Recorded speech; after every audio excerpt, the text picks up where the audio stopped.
Nu ką, tiem, kas atklydo iš ano kanalo, kur nuorodą įkėliau, tai šitą 2 minutės gal kokias pasikartosiu.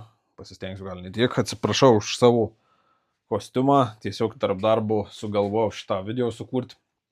Tai ką, video bus apie bekontaktės taršos matavimo sistemas automobiliuose, stacionarias, nu ir dar tiek kažkas apie kilnojimas. Visą šitą reikalą aš girdau per radiją važiuojant, kad ten vyriausybė ar šitie aplinkos apsaugos ministerija planuoja dėkti ten tokias sistemas, kurios automobilių taršą matuos ir apytiksliai per metus ten galės labai daug automobilių patikrinti ir iš tipo kelių išmest apie 2 procentus automobilių.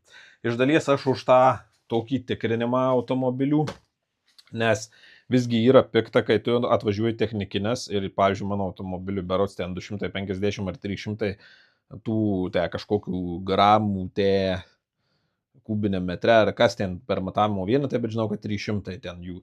Ir žodžiu, mano automobilis nei 100 netraukia, o atvažiuojas tokios pačios klasės automobilis ir jis rodo 298 ir jį vis tiek praleidžia. Ir tu logiškai tada galvodamas tu supranti, kad gerai, aš važiuoju, prižiūrau savo automobilį ir jisai tikriausiai po 2 metų bus toks pat, nu, ne toks pat, vis tiek yra tam tikras tas susidėvėjimas, o šitas jisai išvažiuos iš technikinės, bet jau po pusės metų tarša viršys arba labai viršys. Maža tikimybė, kad jį susitvarkys į geresnę pusę. Na, mažum parduos, kad atsiras žmogus, kuris ten ras kokios bėdos, kokios klendės, ką ir susitvarkys. Tai bet vis tiek didesnis procentas patys jie nori važinėti tais naujesniais, kaip tas sako, patogesniais automobiliais, arba bent jau senais tvarkingais automobiliais.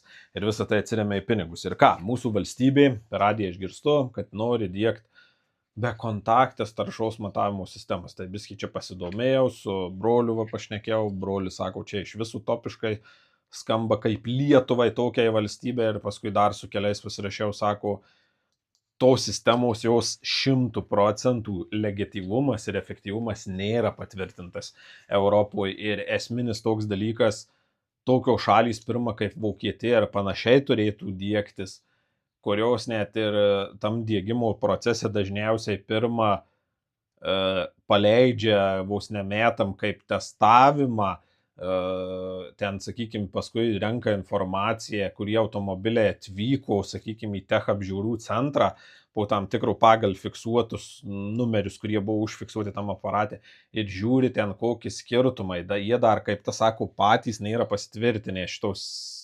sistemos, o čia jau lietuviai kalba apie tokių sistemų diegimas, kai, atsiprašant, dronas sugeba perskrist pusę Lietuvos ir nieks neranda, kaip tas sako, tai ką darys, jei 20 skris.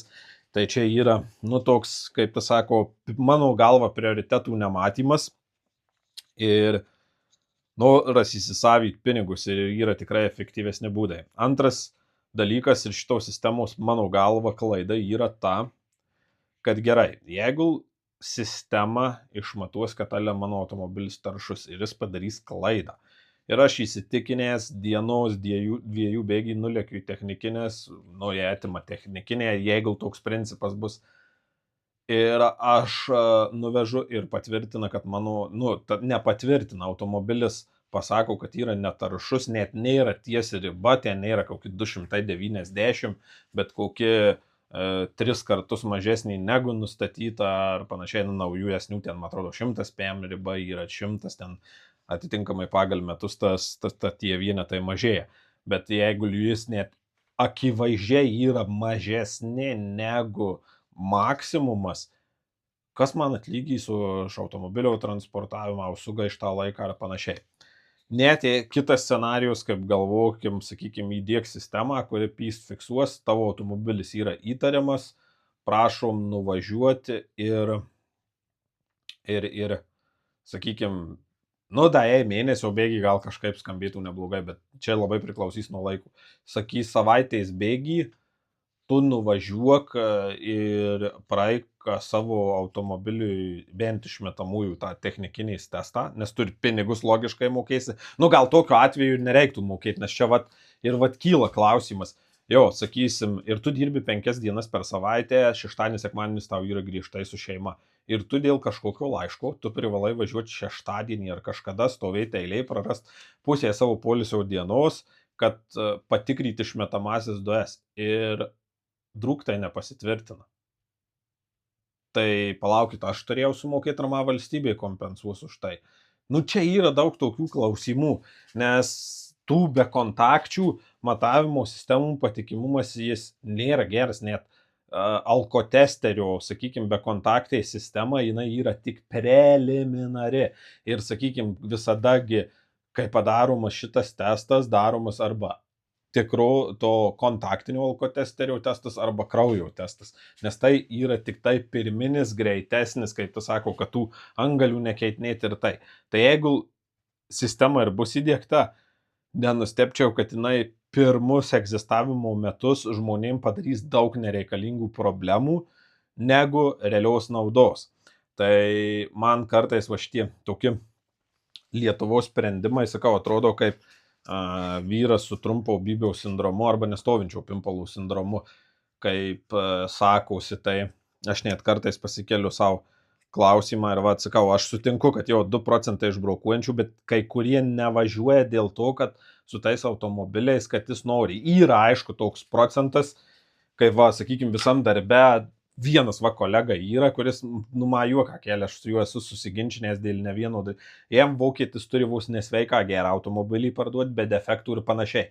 Bet kai pats jisai važinėja su automobiliu, tai automobilis yra darbo įrankis, nujot, nudrošti ir panašiai. Ir tai kaip tu gali iš kito reikalauti, kai tu pats savo automobilio neprižiūrai. Nu, ir jeigu tu neprižiūrai, tai sakykime, bet ten tipo kaip jisai atėjo kapistenis reiškia, sako, tai ar labai blogai, jeigu pas mane 2 purkštukai lyja. Nu, tai ką tu tokiam žmogui gali pasakyti?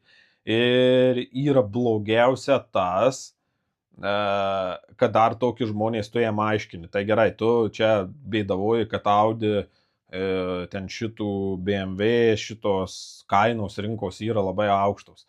Tai sakau, tu perki tada ieškai gero stojo, kaip ir tėvas ten Chevroletą nusipirko, tai rinkoje nepopuliari mašina.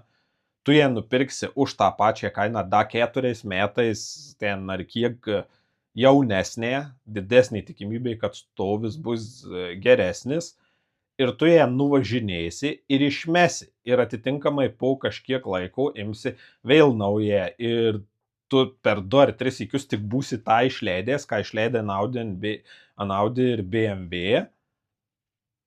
Vis tiek į tą Audi ir BMW automobilį reikės dėti, o tu nedėsi, ir laiko konsense, kada tu nedėsi į tą automobilį, tas automobilis, jeigu laikys dėl to, kad jo klasiai geresnė ir jis laikys vos geriau negu tas ten per pus pigiau nupirktas koks Chevrolet Captiva, Honda CR-V ar dar kažkoks automobilis.